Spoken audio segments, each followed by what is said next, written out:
Let's see this equation, the equation of line and N. अगर हम ध्यान से देखेंगे तो यहाँ पर दो प्लेन का इक्वेशन गिवन है और इन दो प्लेन के इक्वेशन से हमें एक लाइन का इक्वेशन डिमांड किया है।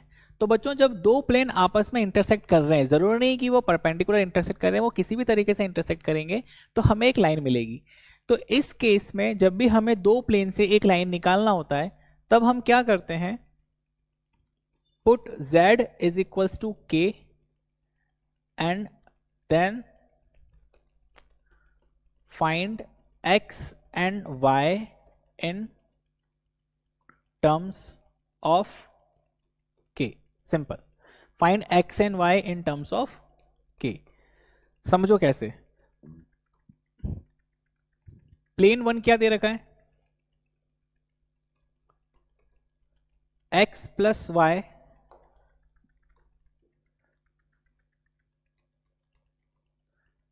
x plus y plus z minus one is equal to zero. मैंने इसको लिखा x plus y plus z is equal to one. फिर मैंने यहां पर रख दिया z is equal to k। थोड़ा सा ऐसे सॉल्व करते हैं, चलो। x plus y plus z minus one is equal to zero, so x plus y plus z is equal to one. अब आपने क्या कर दिया, z को रख दिया k, so x plus y is equal to what, one minus k। ये पहला इक्वेशन हो गया, ठीक है, इसको मैंने इक्वेशन नंबर वन नाम दे दिया। Similarly plane two, plane two क्या है, 4x plus y minus 2z plus 2 is equal to 0। तो आप क्या लिखेंगे, 4x plus y is equal to minus 2 plus 2z। अब यहां पर वही मैंने z की जगह पे अगर k सब्सटीट्यूट कर दिया तो P2 क्या हो जाएगा, 4x plus y is equal to minus 2 plus 2k। दो इक्वेशन, पहली और दूसरी, दोनों x और y दो वेरिएबल जहां पे k की टर्म्स में। अब जाहिर सी बात है आप x और y का वैल्यू निकालोगे तो वो भी किस में आएगा, k की फॉर्म में आएगा। कैसे कर सकते हैं, अगर मैं इक्वेशन सेकंड में से इक्वेशन वन को सब्ट्रैक्ट कर दूं तो y से y कैंसिल हो जाएगा, 4x माइनस एक्स कितना बच जाएगा, 3x, और उधर माइनस 2 प्लस 2k माइनस करेंगे तो 3k minus 3,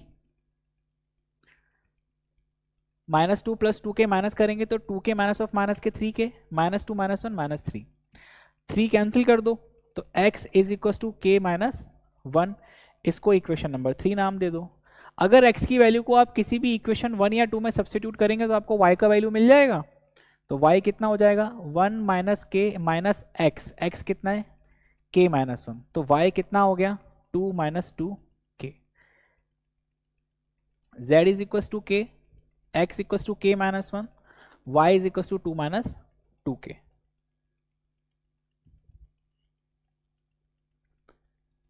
x is equal to k minus 1, y is equal to 2 minus 2k and z is equal to k। अब हमें इसको रिप्रेजेंट करना है किस फॉर्मेट में, standard format, written in the symmetrical form.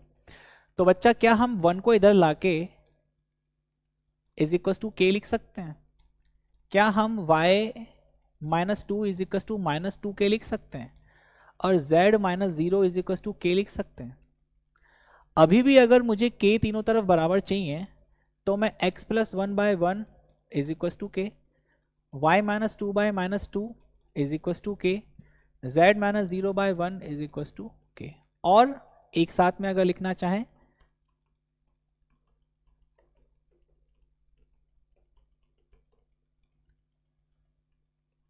क्या ऐसा कुछ ऑप्शन है, बिल्कुल option A will be the correct answer.